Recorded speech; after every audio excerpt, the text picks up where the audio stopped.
you're new to the channel, then we're all about passing on what knowledge we've learnt in the last 2 years that might help you decide if the campervan motorhome lifestyle is for you. The knowledge we're passing on is suitable for beginners. We were beginners 2 years ago when we bought our first van, which is here now, our CV40, and I'm going to tell you today about what them 2 years have taught us and might help you decide whether you make this massive investment into this wonderful lifestyle. So the first thing you might be asking yourself is it worth it? You've seen the cost of these vehicles. Since COVID, the price of these vehicles has rocketed. A decent campervan or motorhome has now become upwards of £70,000–£80,000, and some of the more decent manufacturers have vehicles in the range of £120,000–130,000. It's a ridiculously expensive hobby, one that many can't afford. But I'm going to make a case as to why it's worthwhile if there's any way you can get your hands on having a vehicle like this and what you can expect. I agree, the sums don't add up. You spend, say, £70,000–£80,000 on your leisure vehicle. It's your new family pastime. So how do you justify it? You're only going to get use out of it maybe 4 weeks of the year and weekends now and again. For this vehicle that's costing you a fortune in storage fees in my case, insurance costs which are going up, and a vehicle which you're paying off maybe, and you could go on a holiday every month with the money it's costing you.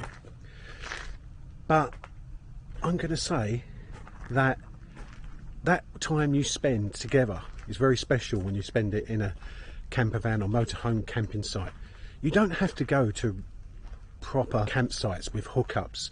We've now got the technology to have lithium batteries, which mean you can stay off grid for days and weeks at a time. You go to festivals, you haven't got to worry about running out of power. You've got normal fridges like you have at home that work a lot better than the ones that used to be gas. So the case I'm trying to make is, if you can afford it, it's a wonderful lifestyle. People involved are very friendly. You make friends with strangers. People come and help you when you need it. You know, we found that joining the Campervan and Caravan Club and the Campervan and Motorhome Club helps. There's always somebody on hand who can help you out. And it's nothing like it. Nature is something good. That, I mean, we're now starting to understand the benefits of spending time in nature. So what about, instead of just going for your walk, which is important, you take your vehicle anywhere you want with all these Brit stops and places you can stay, vineyards, out in the country. It's not always pubs. Pubs are good, mind you. But you can now spend time over beautiful countryside that don't really cost anything. All they ask is that you buy some of their produce or spend some time in their restaurant or some money on drinks. These don't have to be expensive sites. If you start going to proper campsites by the motorhome clubs, you could be looking at £50 a night. Some of them are wonderful.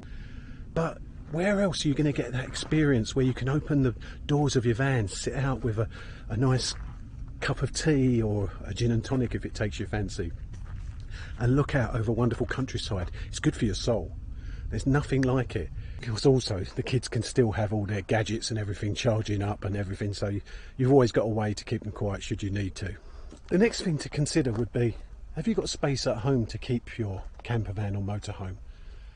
I haven't, unfortunately. I think it's very important to be able to have your vehicle very close or at home, and the reason being is mine is 28 miles away from where I live, and it takes away that spontaneity that you might have. So you're sitting there, the sun comes up, all of a sudden you're like, okay, let's just go out for the day. We'll go some nice country park somewhere and have something to eat, have the doors open, look out over some beautiful scenery. You don't feel like that when you've got to drive 28 miles and turn on the fridge, and it takes away that. So it's such an advantage if you can keep the van at home. So it's very important, if you've got a driveway, measure your driveway and then get a vehicle that you can fit at home. Obviously you've got to bear in mind all the security reasons. Your insurance might be more expensive, not always. This storage yard, for example, is an insurance approved one, so actually insurance goes down. But it depends on what part of the country you live in and what kind of vehicle you have, what kind of experience you have, like any other kind of vehicle. So important thing, I think, is have your vehicle at home wherever possible.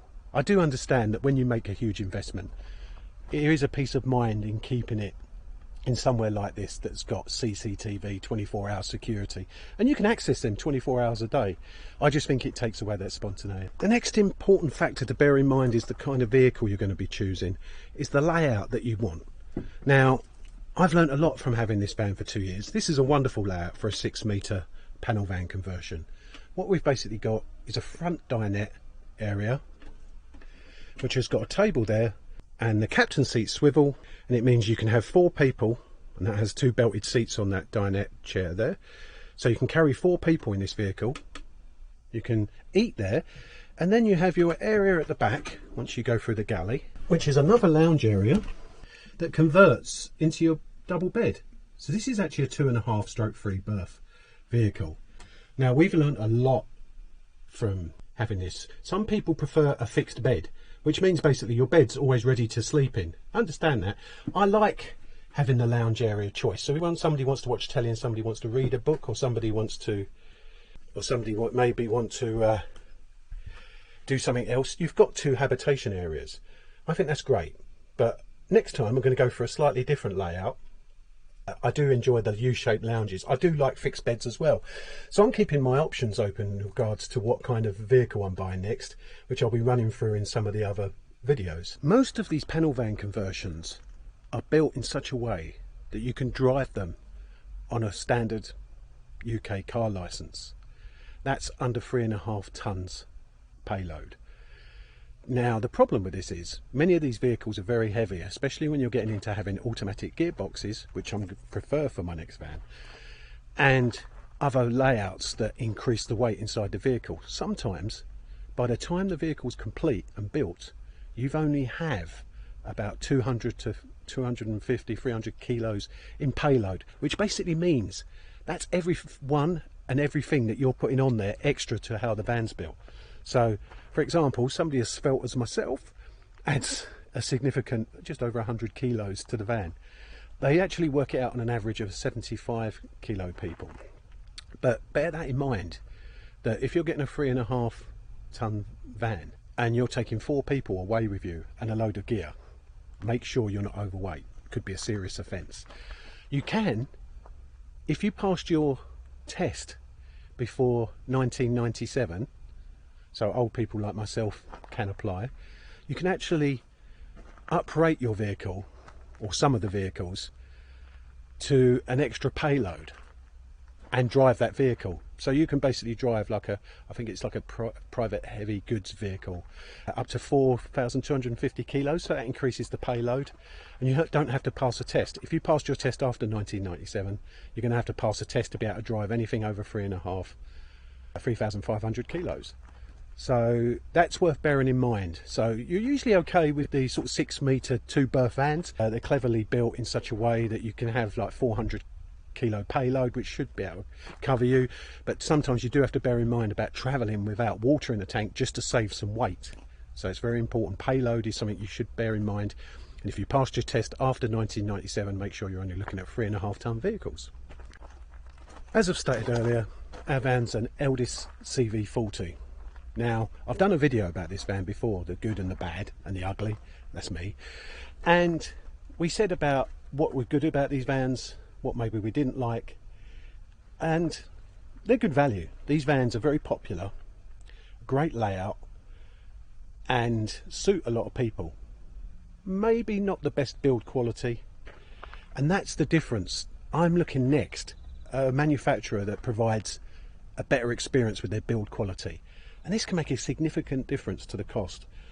Now, for the same kind of age of this vehicle, which is 2019, to get a different manufacturer, maybe Auto Sleepers or Wild Axe, these vans are just, as they are, sort of £15,000 more, just because of the build quality. Auto Trail's another one. And some of the German brands, the Heimers, very expensive vehicles of brilliant quality. So it depends if you're after value or build quality. If you've got unlimited money, you're going to go for the better build quality, obviously. But this can make significant differences to the cost.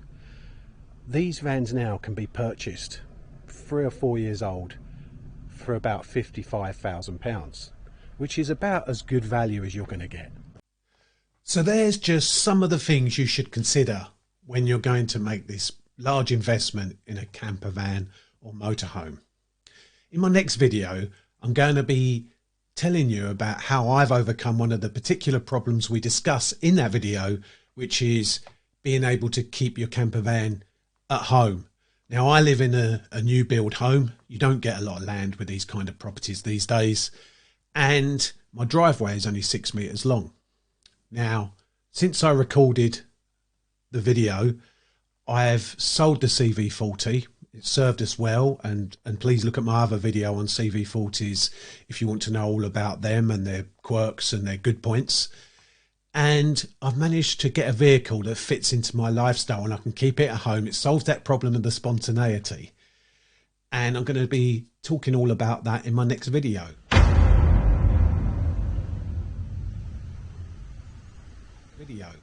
So if you're going to be looking at buying a vehicle, obviously now it's coming up to winter, so if you are looking at buying one, you might get a slightly better price. The prices don't vary that much, to be honest, but just start your process of looking at them. Go and look at as many as you can, get an idea of what kind of layout you want. Think of the payload like we've discussed and what your family needs are. And basically, most of all, enjoy it. That's what it's all about. When you make this investment, go and use it. Even in the winter time, there's places to go, people to see, and plenty of adventures to have. So do what I do and get out as much as you can. And I'll see you in the next one. Please subscribe, like the video if you don't mind. Thanks to everyone who has already. Hopefully we're going to release a few more videos now. We've had a little bit of time off while we've been selling the van and getting the new one. And I'll talk all about that in the next one. Thanks for watching. Bye for now.